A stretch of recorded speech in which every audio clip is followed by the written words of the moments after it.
फिर बताते हैं कि मतंग हाथी होता है। हाथी के अंदर ये काम वासना सबसे ज्यादा होती है। हाथी पकड़ने वाले क्या करते हैं, एक हथनी को ट्रेंड कर लेते हैं और एक गड्ढा बना लेते हैं, वहां काफी लंबा खाई सी खोद देते हैं 5-7 फुट चौड़ी लंबी, और उसके ऊपर दोबारा उसको छात देते हैं बोदे बोदे लकड़ों की।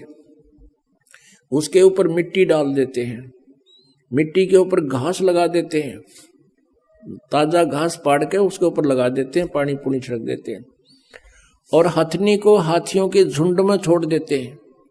वो जाती है हाथी के साथ स्पर्श करती है अपने शरीर को, उसको उत्तेजित करने के लिए। हाथी उत्तेजित होकर के 2-4 हाथी उसके पीछे चल पड़ते हैं। वो फिर भाग लेती है वापस उसी दिशा में जहां से उसको छोड़ा गया था। वो सीधा भागी आती है, पहले तो हाथी उसके पीछे पीछे भाग रहे होते हैं, फिर वो साइड काट के, कि उसको पता होता है कि यहाँ तूने नहीं आना, वो उस स्थान को छोड़कर जहाँ गड्ढा बना रखा होता था उसके साइड से काट के फिर हाथी उसकी तरफ भागते, तो फिर उसी तरफ काट के एकदम कट के फिर सीधी भाग लेती है।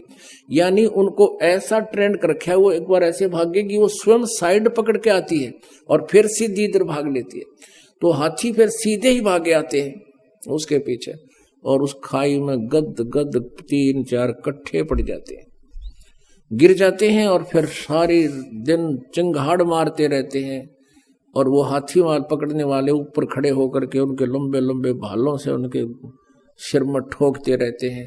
2-3 दिन उनको आहार नहीं मिलता, तब वो समर्पित कर जाते हैं, निढाल हो जाते हैं, तब उनको पकड़ कर लाते हैं। अब क्या बताते हैं, कुरंग मतंग पतंग सिरंग भरंगा इंद्री एक ठग्यो 30 अंगा। फिर पतंग है।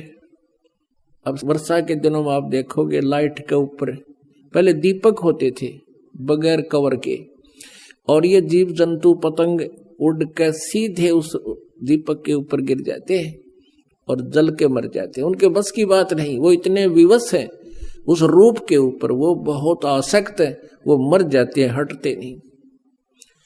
फिर बताते हैं कि जैसे शरंग कहे मछली ने, अब मछली पकड़ने वाला क्या करता है, एक लोहे के एक तार का कांटा बनाता है और उस कांटे में एक मांस का टुकड़ा टांग देता है, और उस हुक के उस कांटे के रस्सी बांध के और जल में डाल देता है, और मछली खाने के लिए एकदम ऐसा मारती है उस पर डंक, ऐसे उसको पकड़ लेती है और वो झटका देता है, मांस खाना चाहती है, वो कांटा उसके गले में अंदर घुस जाता है और उसको पकड़ के बाहर पटक देता है।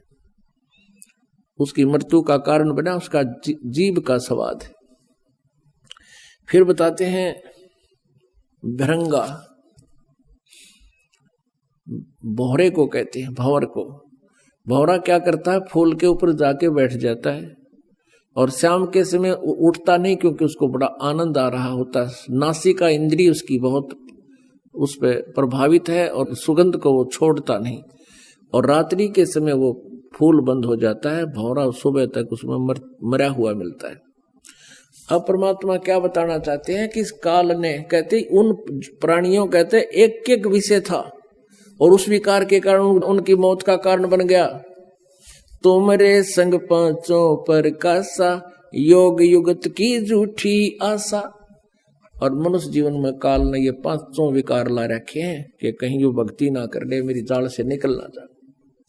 तो कहने का भाव ये है कि जो साधनाएं ये ऋषि महर्षि कर रहे हैं, उनसे ये विकार नष्ट नहीं हो सकते, ये नॉर्मल भी नहीं हो सकते।